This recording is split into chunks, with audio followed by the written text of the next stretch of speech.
11 अगस्त को घर से बच्चों को पढ़ाने के लिए निकली टीचर मनीषा की 13 अगस्त को सिंगानी के खेतों में लाश मिली थी। मामला संदिग्ध था। टीचर मनीषा की मौत का रहस्य साफ न होने के कारण पूरे देश में उनकी मौत को लेकर के आवाज़ उठ रही थी। हर कोई चाहता था कि मामले की जांच हो और अगर कोई दोषी है तो उसके खिलाफ सख्त से सख्त कार्रवाई हो। हरियाणा पुलिस ने मामले की जांच की, लेकिन परिवार उनकी जांच से संतुष्ट नहीं था। मामले बारे सीबीआई जांच की मांग रखी गई। सीबीआई जांच शुरू भी हुई। हालांकि अब सीबीआई को लगभग 90 दिन जांच करते हुए हो गए, लेकिन अभी तक खुलासा नहीं हुआ। जांच जल्द हो और निष्पक्ष हो, इसके लिए आज ढाणी लक्ष्मण में एक सत्याग्रह आंदोलन किया गया, जिसमें सभी ने एक दिन का उपवास रखा।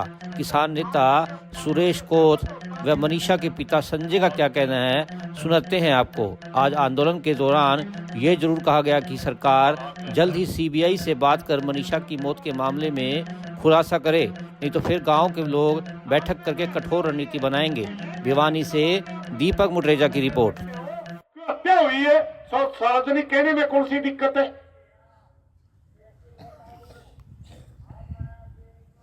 हम आज बडाला साहब ने आपने बताया था नि सत्याग्रह, गांधी जी ने शब्द दिया, उसका मतलब था परमपिता परमात्मा से आग्रह करना कि विरोधी को सद्बुद्धि दे, परमात्मा इसको सद्बुद्धि दे कि ये सही को सही जाने। हमारी डिमांड ये है, जो सीबीआई को जांच गई हुई है बेटी मनीषा की, उसका अब तक किसी विषय पे भी सीबीआई ने कोई भी चीज़ डिस्क्लोज नहीं की। हमारा मानना ये है कि देर से मिला हुआ न्याय कई बार अन्याय के समान हो जाता है। अब जब सीबीआई ने जांच शुरू करी तब इन्होंने कहा था कि इस बच्ची की आत्महत्या नहीं हुई, हत्या हुई है। ये सार्वजनिक कहने में क्या दिक्कत है जब उनके पिता को कहते हैं? मनीषा के पिताजी के साहब ने तो कहा है इन्होंने कि हत्या हुई है, तो सार्वजनिक कहने में क्या बुराई है?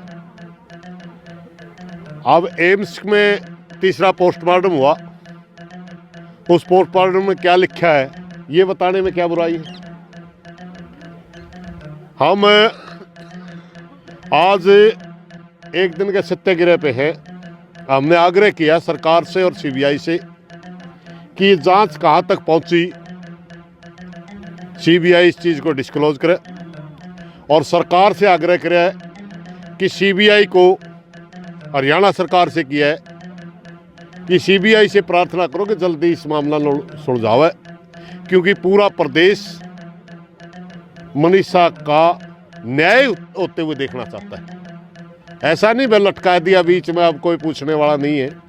हम जिस दिन दाह संस्कार करके गए उसी दिन एक बात कह के गए थे कि हम दाह संस्कार कर रहे, आंदोलन को संपन्न नहीं कर रहे। यह आंदोलन तब तक चलेगा जब तक मनीषा बेटी को न्याय नहीं मिलता।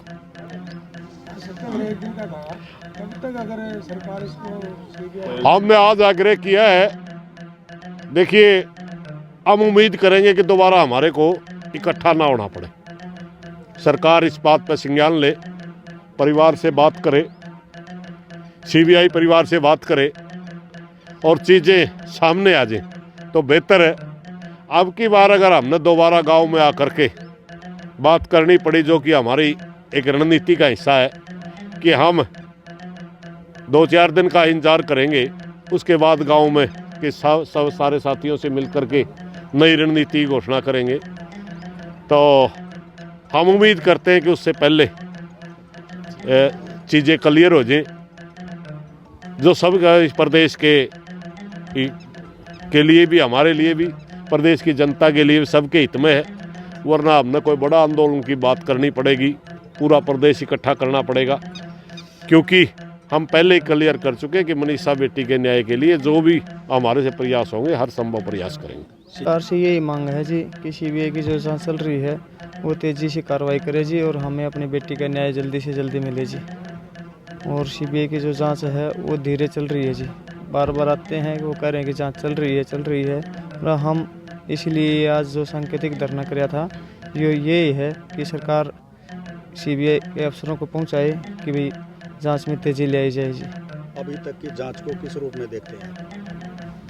फिलहाल तो उम्मीद है जी, देश की इससे बड़ी एजेंसी तो है नहीं, इसके आगे तो हम जा नहीं सकते जी। इससे आगे जाएंगे तो कहाँ जाएंगे, तो भरोसा तो इसके ऊपर है जी कि हमारे को न्याय दिलाएगी सीबीआई। सीबीआई ने अभी तक क्या बताया आपको, कोई इनपुट जो दिया है? वो एम्स की जो रिपोर्ट आई है, उन्होंने रोहतक की जो मेडिकल रिपोर्ट थी उसको खारिज कर दिया है, और उन्होंने हरियाणा के जो प्रशासन ने जो आत्महत्या का लगाया था, उन्होंने वो मर्डर घोषित किया गया है, क्योंकि मर्डर हुआ है लड़की का। सीबीआई ने क्या बताया, मर्डर के तहत कोई कार्रवाई जारी है? बिल्कुल उनकी मर्डर के तहत ही कार्रवाई जारी है, वो मर्डर के ऊपर ही काम कर रही है।